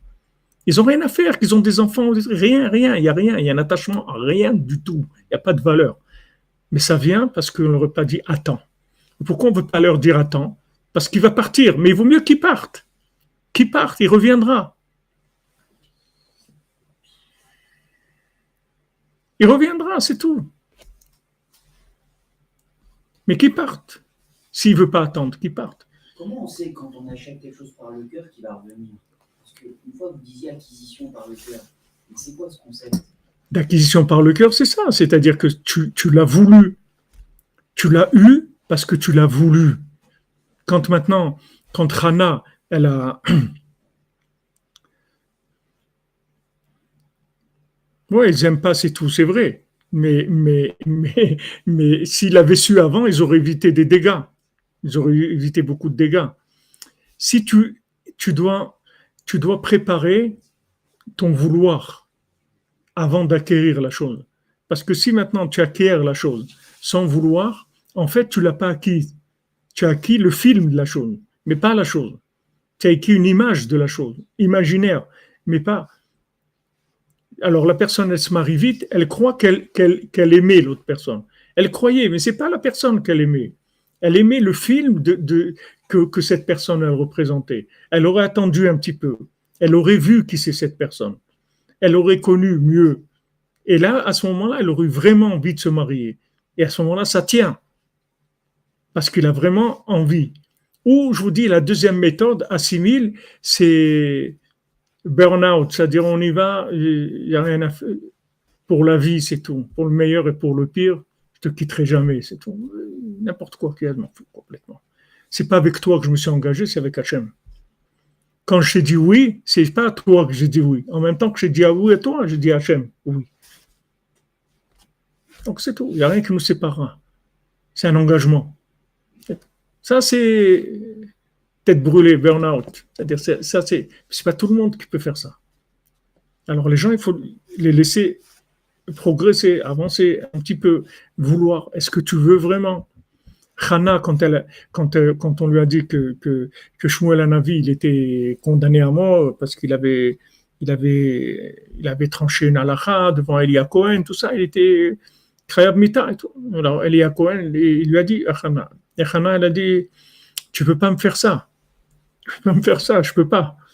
Il a dit, mais ce premier fils-là que tu as vu, tu n'avais pas d'enfant. Shmuel, c'est moi qui te l'ai, c'est ma bénédiction qui te l'a donné. Je vais te donner un autre.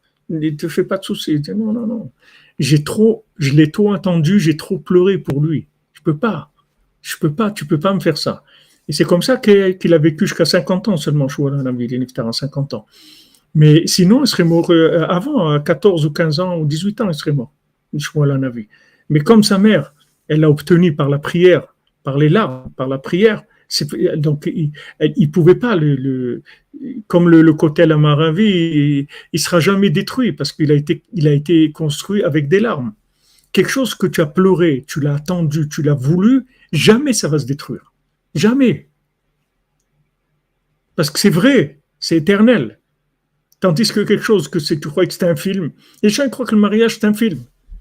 Ah ouais, le film, ouais, un truc, on va aller là-bas, on part en vacances, on va faire des trucs, on va faire des achats, ils croient que c'est un film. C'est pas un film, mon vieux, c'est la plus grande réalité du monde. C'est pas facile du tout. C'est pour ça qu'il y a beaucoup de gens qui se marient pas. Ils ont peur, tout simplement. Ils ont peur de ça. Ils ont peur de se marier avec quelqu'un qui voit des films. Il dit, je marie, il voit des films. J'ai peur qu'après, il va être confronté à la réalité, il va se sauver, c'est tout. Il va dire, non, je peux pas. Mais quoi, tu peux pas? Non, je peux pas. Déjà, il se marie, après, il peut plus travailler, après, il peut pas faire ça, il peut pas faire l'autre. Et tout. Pourquoi? Parce qu'il se réveille, il voit que c'est une réalité. Mais au lieu de faire ça, fais-le avant, c'est tout. Veuille, prie, demande, pleure.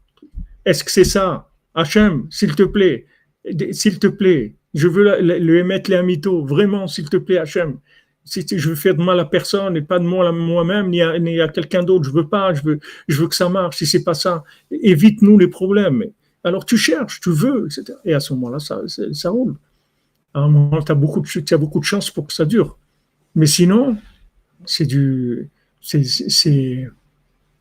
comme la vaisselle, tout. Tout à jeter, l'assiette on la jette, le vêtement on le jette, bientôt les tables aussi on va les jeter, tout, la maison aussi tu vas la jeter bientôt, tu vas faire une maison avec un ordinateur, tu vas te faire une maison avec une imprimante 3D et avec tout dedans, mais au bout d'une semaine, un mois, tu la jettes, tu vas faire une autre ailleurs, tout à jeter, tout c'est à jeter, tout se jette, tout, rate pas ami, à jeter. Tout à jeter. Les vêtements à jeter, les trucs à tout, jette tout. Quelqu'un qui a voulu quelque chose, il va le jeter. Il va le jeter. Jamais de sa vie, il va le jeter. Même si, avant, les gens, nos parents, nos grands-parents, ils gardaient des choses à la maison qu'ils n'utilisaient presque jamais. Mais il ne peut pas le jeter. Il a une histoire, le truc. Il n'est pas venu comme ça. Tu crois que c'est un truc qui sort de Amazon, il l'a reçu 2 heures après. Il a une histoire. Il peut te raconter l'histoire de ce verre ou de cette assiette, ou de ce petit service à un truc. C'est une histoire. Une fois, j'ai une petite histoire personnelle là-dessus, très rapide. Ma première voiture, quand j'ai eu mon permis, j'étais comme un gosse et j'étais content. J'ai fait un accident sur moi-même, j'ai fait un tonneau, mais il ne m'est rien arrivé, mais la voiture, elle était épave. L'assurance, elle m'a appelé au cabinet, elle m'a dit « Votre voiture, elle vaut rien ». Et la valeur de la réparation, c'était 10 000 €, la valeur que j'avais achetée avec mes économies. Je me suis énervé au téléphone, et la valeur sentimentale, elle n'est pas mise dans votre expertise, là, d'où vous sortez, vous. Bien sûr, moi, elle vaut quelque chose. Et en fait, ils voulaient me la racheter, je lui dis non, elle n'est pas à vendre, parce qu'elle a une valeur sentimentale. C'est ça, exactement. La valeur sentimentale, c'est ça. Amen, Bezat Hashem, c'est ce que Bémet, je vous souhaite à tous, à toutes. On va arrêter parce que c'est l'heure pour la prière et tout, sinon on peut continuer. Le Khat Pahami, ça coûte cher aujourd'hui. Justement, ce que vous dites Aaron, là, Chazak, je l'avais en tête, je ne l'ai pas dit, c'est que Hachem, il est en train de nous ramener, que maintenant on va apprécier un vrai verre, une vraie assiette, on va la laver, on va la mettre à table. Quand on la pose, elle est lourde, elle fait du bruit, elle est là, elle dit, je suis là, l'assiette. Le verre, je suis là, je suis là. Fais attention, n'utilise pas n'importe comment, je peux me casser, ça va te coûter cher après, parce que c'est un verre en verre et une assiette. Mais là, c'est en train de remonter, ils ont doublé les prix de tout ce qui est en plastique. C'est en train d'être... Parce que le Khat Pahami, aujourd'hui, ça coûte cher. Mais dans la vie, Rabbeinu nous apprend, n'aie pas peur d'attendre. Les gens, ils ont peur d'attendre, ils croient qu'ils ne vont pas avoir. Si tu attends, tu auras quelque chose d'éternel. Si tu te dépêches, tu vas avoir un film. Et ce film, il va falloir que tu le rejoues. Et combien de fois tu vas pouvoir rejouer le film? Combien de fois tu vas pouvoir vivre du cinéma? Après, tout va tomber. Ça y est, tu ne peux pas tenir. C'est impossible. Et c'est les pauvres, les gens qui divorcent et tout, ils sont pas méchants, ils ont aucun problème. Tu les prends les deux. Combien j'ai de gens qui ont divorcé au bout de 1 an, 2 ans, ils sont très bien. J'ai parlé avec les deux, c'est vraiment des gens bien. Seulement, à un moment, ils sont sortis de la salle de cinéma, ils ne se sont pas reconnus, c'est tout. Chacun il est parti. Quand ils étaient dans la salle de cinéma, ils croyaient que c'était dans le même film. Après, quand le film s'est terminé, ils ont vu qu'ils n'avaient rien à voir l'un avec l'autre. Ils n'avaient aucune communication, rien du tout. Donc pourquoi se dépêcher? Attends un petit peu, c'est tout. Attends un peu, prie, demande à Hachem. Prie, demande à Hachem, demande. Cette prière, toutes ces prières-là, ça va consolider après ton couple pour la vie. Toutes les prières que tu as faites, chaque larme que tu as versée pour avoir émettre les amitos, c'est ça qui va te faire tenir toute la vie. Ça, c'est valable pour tout ce que tu fais dans la vie. Tout ce que tu fais dans la vie, c'est comme ça. Il faut préparer les choses. La préparation, c'est ça le principal.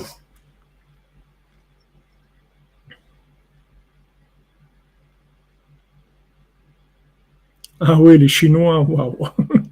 Les Chinois, parce que voilà, justement, les Chinois qu'on dit, c'est des chinoiseries, c'est-à-dire c'est des chinoiseries, c'est des trucs, c'est rien du tout, c'est pas vrai. Merci Dan Toledano, Refouach Shlema, de tout l'Israël, Briout, Amen. Merci à toi, Shabbat Shalom, et Bezat Hashem, que des bonnes nouvelles, beaucoup de nachat de ta petite fille, Bezat Hashem. Et Hashem nous envoie d'autres enfants, Bezat Hashem, dans la joie et la santé. Voilà les amis. Ah oui, quand on est préparé, il faut même prendre une décision, ça c'est sûr. Ça c'est sûr. Oui, ce que je vous dis, c'est vrai que c'est inquiétant pour les jeunes couples. Mais ce que je vous conseille, c'est pour le jeune couple, c'est de prendre le temps de se connaître. Prenez le temps de vous préparer, de savoir qu'est-ce que c'est le mariage. Prenez des cours pour avoir une réalité de ce que c'est le mariage. Préparez-vous. Et dans la préparation, vous allez faire le tri. Si c'est ça, ça va être vraiment ça. Et si c'est pas ça, c'est tout. Pourquoi créer des problèmes?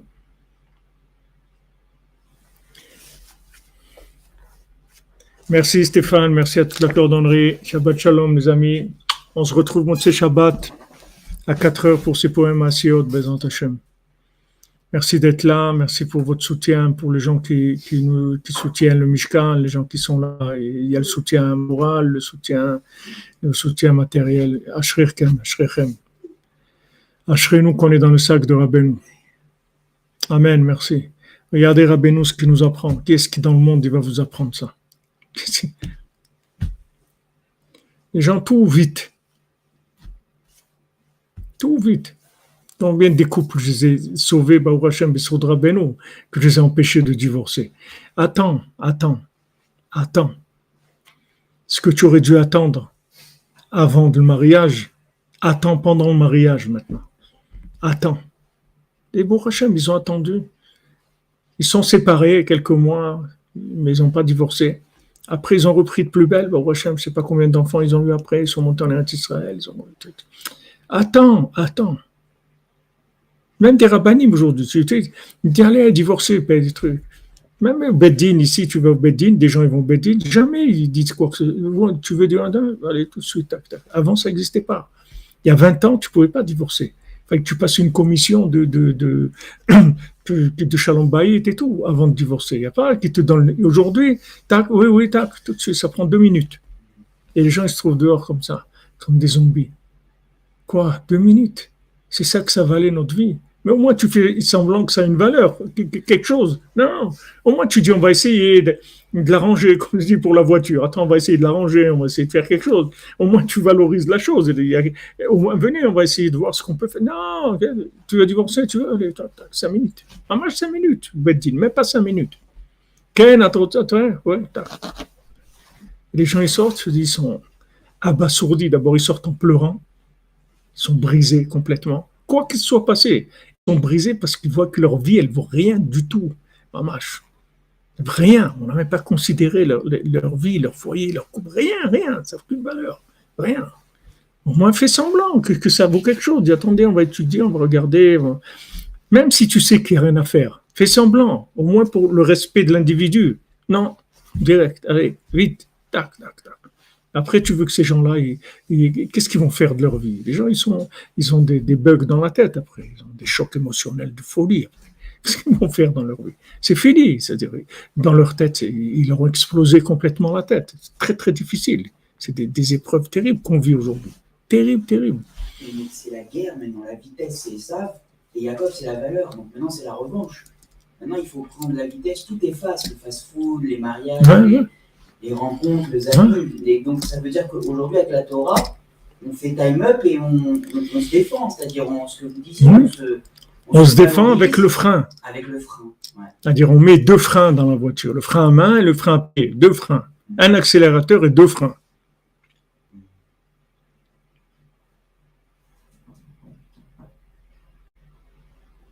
Ah, c'est sûr que les parents...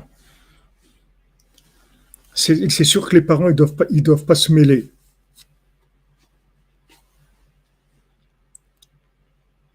Ah ouais, comme vous dit la Bihdina, maman, c'est des folies, c'est un monde de fous. Il faut au moins les prévenir, les enfants. Il faut leur dire, regarde, c'est pas un jeu.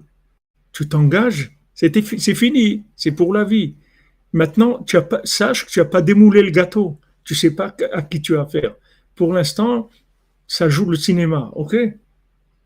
Mais sache que si tu t'engages, parce que les religieux disent là, ils vont très vite dans le mariage. Mais pourquoi ils vont vite? Parce que on suppose qu'ils ont la émouna, c'est-à-dire qu'ils s'engagent pour la vie, c'est-à-dire pour le meilleur et pour le pire. Mais si maintenant, dans les générations comme on voit aujourd'hui, maintenant les gens, de moins en moins, ils font ça. C'est-à-dire que les jeunes, ils se voient 2-3 fois et puis ça y est, c'est le mariage. Ils font plus ça aujourd'hui. La plupart, parce qu'ils ont vu qu'il y a des catastrophes. Donc les gens, ils peuvent pas tenir. Tu leur dis engage-toi. Engage-toi à quoi? Je sais pas de quoi tu parles. Je dis non, il faut que tu tiennes. Mais je sais pas de quoi tu parles. Comment tu veux que je m'engage? J'en sais rien. Bezat Hashem, je veux tenir, mais je sais pas si je pourrais tenir. Alors si tu sais pas, il vaut mieux que tu attendes un peu. Maintenant, le fait qu'il y a des rencontres, des trucs, ça va renforcer. L'engagement, il va être de plus en plus sérieux, plus profond, et après, c'est sûr qu'il y a des problèmes. Ça n'existe pas un couple où il n'y a pas de problème. Mais seulement ces problèmes-là, on peut les gérer parce qu'on a un lien qui est fort. Donc, même qu'il y a des hauts débats, ça fait pas de cassure. Mais il y a des gens qui divorcent aussi, alors que s'ils avaient attendu un peu, ils n'auraient pas divorcé. Mais seulement comme ils ont été très vite pour se marier, ils vont très vite pour divorcer, c'est une histoire classée. Comme l'a dit tout à l'heure, Sambrina. Tout va vite, donc ça n'a pas de valeur en fait. Ils ont dévalorisé les choses, c'est rien le mariage. Mais le mariage, c'est quelque chose d'extrêmement important, c'est toute la vie d'une personne, le mariage. Je veux dire, allez, comme ça, tchip-tchap, on fait, mais alors on est quoi? On a des assiettes en carton, on est quoi? C'est quoi c'est terrible, c'est un mépris de l'individu terrible. Après, les personnes, elles sont perdues de ce mépris-là de la valeur de la chose. Même des gens qui souffrent, que c'est dur pour eux le mariage. Et alors, tu souffres, de toute façon, ce monde Rabbeinu, il a dit que c'est le Gehinam ici. Tu crois que c'est le paradis ici? Tu crois que tu es venu au paradis? Bienvenue, bienvenue au club du paradis. C'est le Gehinam ici. Le paradis, c'est ça. C'est des moments que Rabbeinu nous donne de Chatzot et des Shabbat et des trucs. On a des moments, bon, Hachem, de paradis. Mais ce monde-là, c'est un enfer. C'est pas. Donc, que tu crois que tu vas aller? Et ça casse complètement le moral des gens, Hachem Ishmor. Ouais, exactement. C'est rien pour eux. C'est le pack. Ouais, ils vous vendent le pack mariage, divorce. Ils vous font un prix.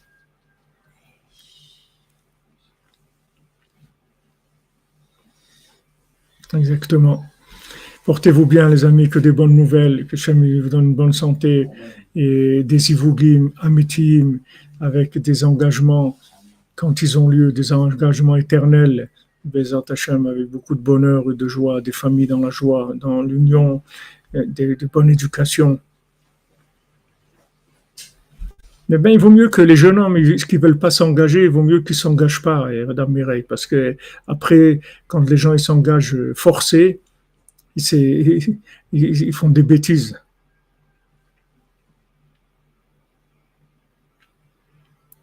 Exactement, comme vous dites la vie. Il vaut mieux souffrir dans le vrai que faire semblant dans le faux, d'être dans un film agréable, qui ne dure pas longtemps en plus. Maintenant, les films, ils ne durent pas longtemps, c'est des séries. Avant nous, des films, c'était, je sais pas, les Canons de Navarro, c'est 3 heures un film. Hier, aujourd'hui, quelqu'un va rester 3 heures dans un film, il peut mourir, il reste à 3 heures. Il peut avoir une crise de 3 heures un film. Aujourd'hui, il n'y a pas de film, c'est une série, je sais pas, 20 minutes, c'est tout. Mon père, il restait 3 heures devant un western. Ouais. Une savlanite incroyable. Et aujourd'hui, on se dit, il avait raison, mon père. Quand on regarde un western pendant 3 heures ou 2 heures et demie, un bon western, c'est une réparation parce qu'on attend. Ouais. Non, c'est-à-dire que tu rentres complètement dedans. Ouais. C'est-à-dire que tu vas vivre la chose. Mais là, les gens, ils n'ont même pas la patience du film. S'il faut 20 minutes que tu leur as fait du suspense, de la violence, de l'affection, des trucs beaux, de la richesse, de l'argent, des trucs, tout, tu fais un pack vite, compressé, en 20 minutes, ça doit être réglé. Tout ça, il faut qu'il y ait tout, et tu finis avec du suspense pour qu'il ait envie de voir les 20 minutes d'après. Rien, même le film aujourd'hui, ils n'ont pas le temps de faire des films. Ils n'ont pas le temps, les gens, ils n'ont pas le temps de les regarder ni de les faire. Jamie Azor. On est vraiment, c'est le big hôpital psychiatrique, Mamash, c'est le grand hôpital psychiatrique. Hachem Yatzilenu. Ashrenu, qu'on est dans le sac de Rabbeinu. Ashrenu. Ashrenu, je ne sais pas comment on atterrit là, mais en tout cas on y est, Baruch Hashem. Par quelle folie, par quelle bonté d'Hachem, par quelle miséricorde on atterrit là. Ashrenu. Des bonnes nouvelles chez vous, David Bitton. On prie des bonnes nouvelles. À quoi tu appelles les Tova, Pesant Hachem.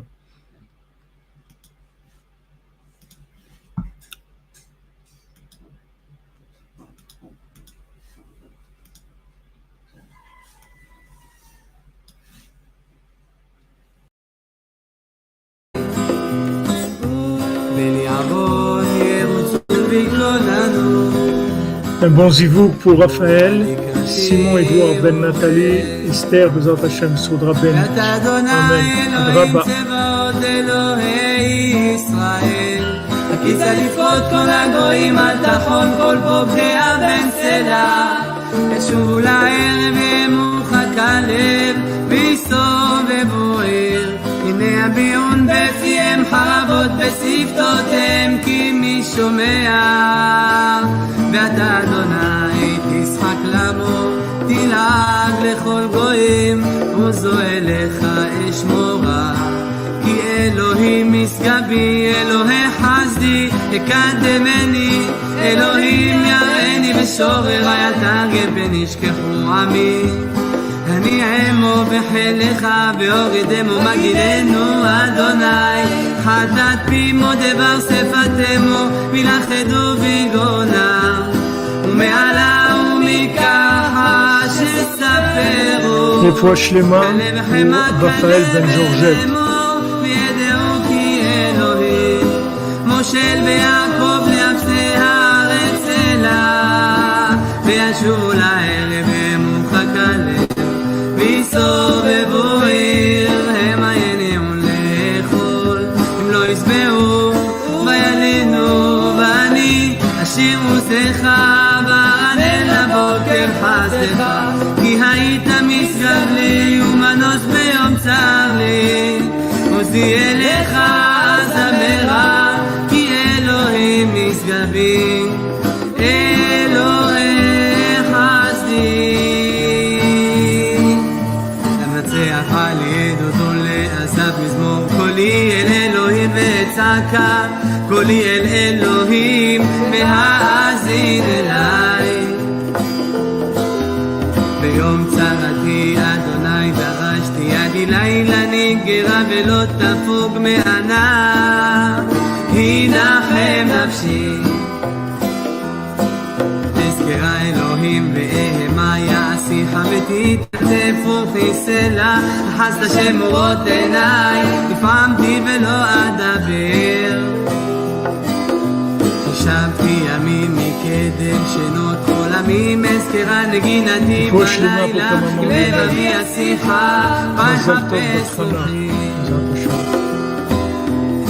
על עולמים יזנח אדוני ולא יוסיף לרצות עוד האפס לנצח חסדו גם הרומר לדור ודור השכח הנוטלים קפץ בהפרח המפסדה באומר חלותי שנות ימין עליון אזכור מעליה כי אזכרה מקדם פיליך בהגיתי בכל פעולך בעלילותיך שיחה אלוהים בקודש דרכך מאל גדול כאלוהים אתה האל אוסף להודעת דבר ממוזך גאלת בזרוע עמך בן יעקב ויוסף סלע ראוך מים אלוהים ראוך מים יחילו אוויר גזו תהומות זורמו מים אבות כל נתנו שחקים אף חצציך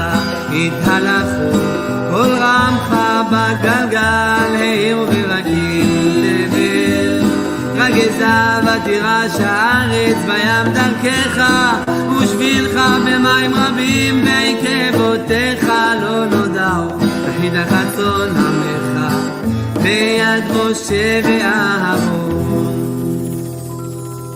תפילה למשה איש האלוהים אדוני מעון אתה היית לנו בדור ודור בטרם הרים יולדו ותחולל ארץ ותבל ומעולם עד עולם אתה אל תשב אנוש עד דקה ותאמר שובו בני אדם כי 1000 שנים בעיניך כיום אתמול כי יעבור והשמורה בלילה זרמתם שינה יהיו בבוקר כחציר יחלוף בבוקר יציץ וחלף לערב במולל ויבש כי חלינו באפיך ובחמתך נבהלו שאתה עוונותינו לנגדך לאומנו למור פניך כי כל ימינו פנו בעברותיך כילינו שננו כמו הגר ימי שנותינו בהם 70 שנה ואם בגבורות 80 שנה ורובם עמל באבן כי גז נשבה נעופה מי יודע עוז אפיך ובחירתך עברתך למנות ימינו כנודע ונביא לבב חוכמה שוב אדוני עד מתי וינחם על עבדיך סבנו בבוקר חסדך ורננה ונשמחה בכל ימינו שמחנו כי מודין איתנו שנות ראינו אראה לעבדיך פועליך והדחל ביניהם והנה עמד אדוני אלוהינו על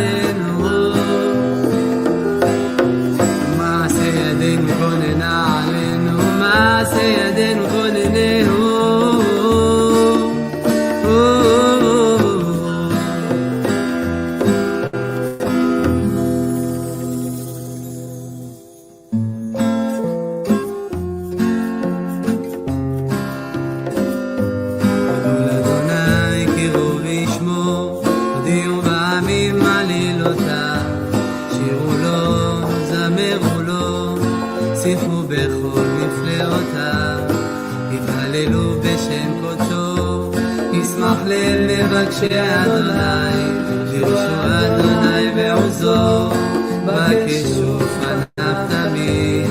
זכרו נפלאותיו אשר עשה, מופתיו ומשפטי פיו, זרע אברהם עבדו, בני יעקב בחיריו. הוא אדוני אלוהינו, בכל הארץ משפטיו, זכר לעולם בריתו, דבר ציווה לאלף דור. אשר כרת את אברהם ושבועתו ליצחק, ויעמידיה ליעקב לחוק בני ישראל ברית עולם, לאמור לך אתן את ארץ כנען חבל נחלתכם, בהיותם מתי מספר, כמעט וגרים בה, ויתהלכו מגוי אל גוי, מממלכה אל עם אחר, לא הניח אדם לעושקם, ויוכח עליהם מלכים. אל תיגעו במשיחי ולנביאי